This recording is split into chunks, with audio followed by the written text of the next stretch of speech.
I actually put together a mobile coffee table with just a few wooden boards. Online, it can easily sell for several thousand. But if you want one, you just can't get it. Here is how it went. Ever since moving in, the coffee table at home has been getting more and more worn out. And at that height, whether you're operating the TV or dining, watching TV just isn't convenient. So I looked online for 3 different options. One with an adjustable height top, one that can hang miscellaneous items, and one that can hold things. Though storing fruits and snacks isn't cheap, but I wanted them all. So I decided to make my own mobile coffee table that combines all 3 functions. I also ordered some custom wooden boards online. This time, I wanted to try using wood shavings to join the boards together. First, using a hole drilling guide with a power drill, I drilled a row of holes along the edge of one board. Then I placed the wood shaving piece onto it, pressed the board that needed to be joined onto it, and we got a row of indentations.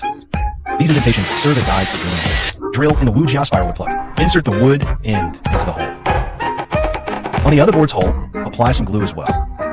Then insert the wood shavings and tap it lightly. Just like that, the 2 boards are joined together. At this point, we're already halfway there, because everything that follows is just a repetition of the same process. The only thing to watch out for is the joining sequence. You need to first assemble the 4 groups at the front, back, left, and right. Then merge them together by assembling the center first and then the sides. Tap the top with a rubber mallet. And then secure the base plate with screws. Just like that, our main frame is assembled. Sure, there might be slight deviations, but that's okay. If something is missing, you fix it. And if there's extra material, trim it. Here you need to cut a hole. It will come in handy later. To make the coffee table look more refined, I rounded off several of the edges. Next, it's time to paint the sandbox frame. I took out the leftover wood wax soil. Use a roller for the large surfaces, and a brush for the edges. The more coats you apply, the darker the color gets. I applied 4 coats in total. I worked steadily until midnight. Hard work pays off. And that Chinese-style vibe really comes through. Next, attach the wheels and the separators. I used these adjustable support brackets, so I can easily reposition it later. Next, I had to take out that component package by the seller, which looks like a big foot in electric blue. I fixed it to the tabletop, inserted it into the pre-drilled hole, and tightened the screws. After installing the decorative cover, our basic mobile coffee table was complete. But it still didn't have all the features I wanted. It needed a little upgrade.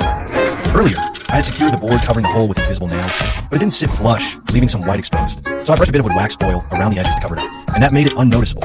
Oh, and then I applied some glue on the tabletop, and covered it with a black rock slab. Finally, I installed a few F-type slots to accommodate a pull-out basket.